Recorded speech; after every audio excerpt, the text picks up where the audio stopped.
Hello, everyone. Uh, I'm so happy to see how many people are here tonight. And thank you for the cause here. My name is Ann Carlson, and this is my husband, Chris. I was diagnosed with Alzheimer's almost 2 years ago. I'm a retired teacher, and I taught until June of 2013. I'm still in the mild stage with young onset. My mother has been with Alzheimer's now for 6 years, and she's now in the late stage. She was the original inspiration for our family and friends to walk for the cure when we began 4 years ago. My family and I began to notice signs of my initial symptoms, and they were very similar to those described by Lisa Gianova's Still Alice. Sometimes when I would be teaching, I would be going along with the lesson, and all of a sudden, I couldn't say the word. It was in my head, but I couldn't say it. And it was kind of amusing for a while, because the kids, the sixth graders, would chime in and try and help me find that word. And so it was apparent to me that I need to find out what's going on in my head. So, where am I? Okay. But it happened more and more, and it came close to the end of my career. This began my quest to find out what was going on in my head. So I want to say that I've had great love and support from our family and friends. Many of them have been joining our team at the walk each year in these last 4 years. They have helped me so much, and I am very lucky. And now, Chris, my husband, is going to talk.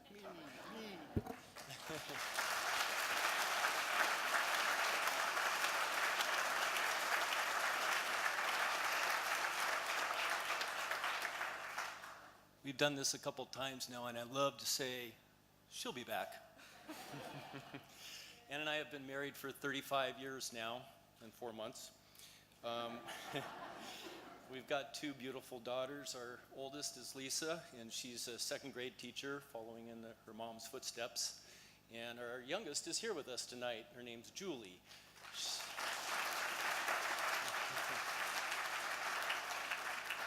She's a nurse practitioner student in Southern California. Our kids have been really helpful. They're committed to stick with us through all of this, and they have been raising more than half our team for the walk each year, as Ann said, the last 4 years. I want to thank the Alzheimer's Association right away for everything they've done. They've been so informative and supportive. Our support group has been incredible. One thing I didn't realize was that they were going to help us with our fear of public speaking issues. Or at least mine. Ann's fearless, as you'll see. And I'm not just sucking up because you're here. If you have any questions about the group or anything else with regards to our involvement, find us afterwards. We'd be happy to talk to you. This diagnosis is quite sad and quite serious, but tonight we're going to focus more on how we are trying to keep things on the positive side of the fence. Ann's going to conclude with a poem that's been an inspiration for her. I tried to take it as a theme for what I wanted to say tonight, so I'll start with courage. Right out of the chute, not long after the diagnosis, we were in group, and one of the members told us about a trial that was soon to open up in San Francisco. In other words, San Francisco was going to be one of the sites for the trial underway. It's a trial that's it's focused on the tau protein, and there haven't been many of them to date. Most have been, as you probably know, focused on beta amyloid. So our neurologist, even though he's not involved with this specific trial, felt that it's probably the best thing we could do at this point in time. Along the way, Ann's had a spinal tap, countless blood draws, MRIs, PET scans, and hours of cognitive testing, never complaining once. Of course, we have a nice meal after our trips to San Francisco. That's always fun. In the second phase, the trial did quite well, so we're allowing ourselves to live with hope that something might really come of this. But we're also being pragmatic. I mean, we're adjusting our will, power of attorney, cleaning things up around the house. We have lists everywhere. So all of these things help. As in the book, in the movie, Alice talks about living in the moment. We do a lot more of that now. It's one of the things that Ann suggested about 3 weeks ago was a drink in the front yard to watch the sunset. So what was kind of a spontaneous thing, as you might imagine, has turned into a ritual.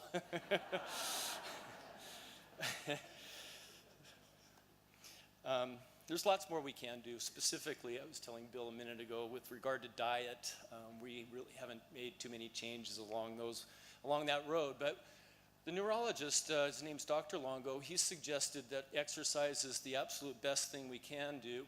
And so we are hiking quite a bit now. And Ann's a member of the Fitbit Club. And just today, we got this email from Fitbit saying that she has been awarded the Great Barrier Reef Badge. Great.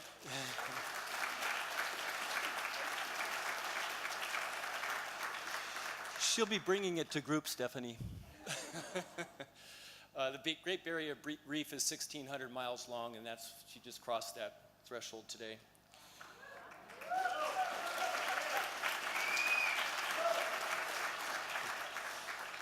We've gotten big on the supplements. Our neurologist says probably won't help too much, but won't hurt either, so why not? Group has been great for us, as I said. The drug trial has been great. And we've been captaining the walk for the last 4 years. Humor. Ann spends a lot of time trying to keep things on the light side.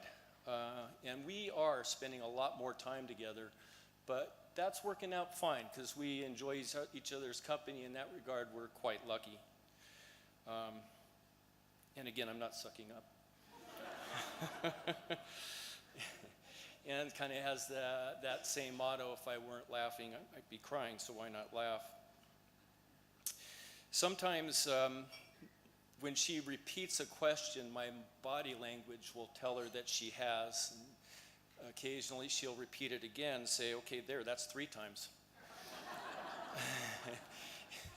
And she's always complimenting the consistency of my responses. Wow, you answered the same way every time. Grace. Ann was diagnosed with MCI, or mild cognitive improvement, 1 year before her Alzheimer's diagnosis. And in a lot of ways, that was our most difficult year because we were pretty much in the closet with this. She was still underway with her career, and it kind of made sense, but it also made it difficult because when there was a struggle, people didn't know what was wrong. And so that's one of the first things I asked about in group. I mean, how do you deal with this with other people? Once the diagnosis came, we decided to be as open as possible about it. So if she does struggle, she's usually the first one to say that I have Alzheimer's and that's my problem, that's my issue.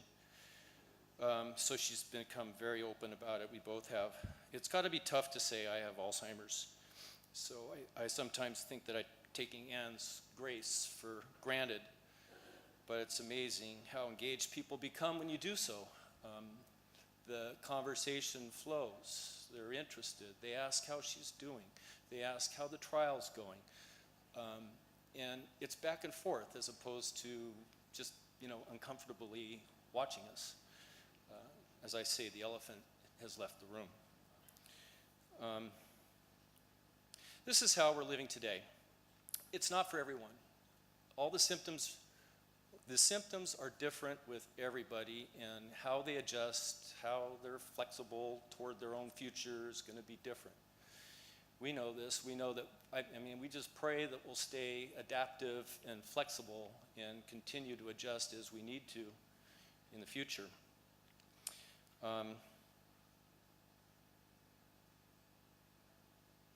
We'll continue looking to the Alzheimer's organization, or association, for advice, tips, help, support, and I just wanted to say that Anne continues to stay positive, hopeful. She's about as positive as she is beautiful.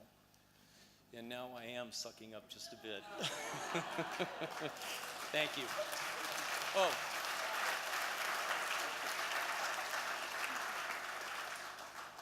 I promised that she would be back.